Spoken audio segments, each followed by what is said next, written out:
of the departed soul, the late Lawrence Sifuna.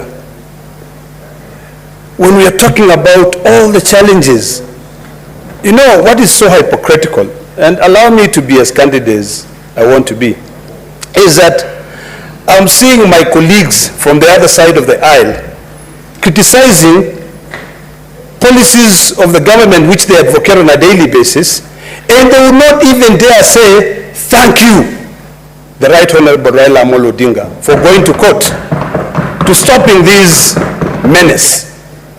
This culture of trying to line your pocket to a point where you think when finally you depart, you will go with all the assets that you amass in this world. Mr. Speaker, what is ailing this society now, this country? I'm telling you, I don't even know why we should stand here and all of us just blame Ruto. No, it is legislators who passed those laws. All the challenges we're going through, it is us. Can we please bring a mirror and look at the mirror? And you look at the mirror and you say, if KICC sold, it is me to blame. Because what is Ruto? He's the president, yes, but you are the one who will give him the power to sell it. So I think we should stop lying to Kenyans and to be honest, and now with the spirit which is troubling us of the departed soul, a true left wing who fought for the rights of the people who suffer. Let it continue troubling us to a point where we will say no. Because they're the ones who shape the future of this country, really.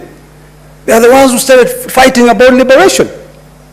Mr. Speaker, it saddens me a lot to see most of us stand here, whether you're Jewish, whether you're Hindu, Christian, or whatever religion that you profess, to stand here and start blaming someone, not knowing that it is you, it behooves you as a person to be able to leave this world a better place.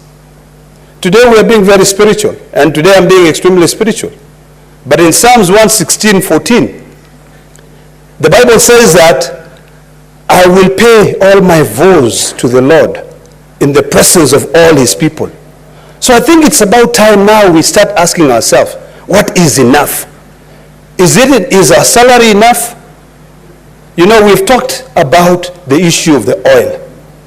And what people don't know is that our financial institutions, especially the ones which are partly owned by the government, are being brought down to a halt.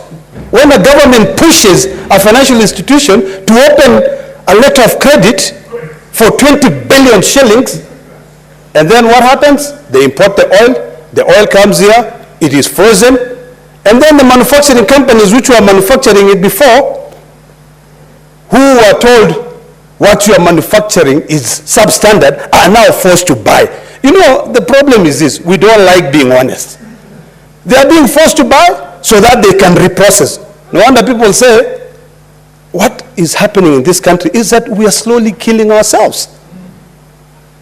We are now, in fact, when I was coming in, I saw a small clip of someone saying that, listen, we voted for a government that will slowly kill you by, you spend most of your time taking care of yourself. You go to clubs, you avoid getting HIV, but then you go home, you buy oil that will give you cancer. But don't worry, you can borrow from the Hustler Fund 500 to be able to do what? To go to the hospital. But no, when you go to the hospital, there are no medicine. So you die, you forgot that you don't have 1,500 shillings to be able to buy what? To pay for your death certificate. You leave that problem to all your neighbors. You know, people speak sense. Mr. Speaker, this spirit which is making us restless today, of left wings, I want to beseech my brothers, my dear brothers from the other side of the aisle, and even some on this side, who believe in just selling and just supporting every policy that comes in without thinking about the consequences and the other unintended consequences.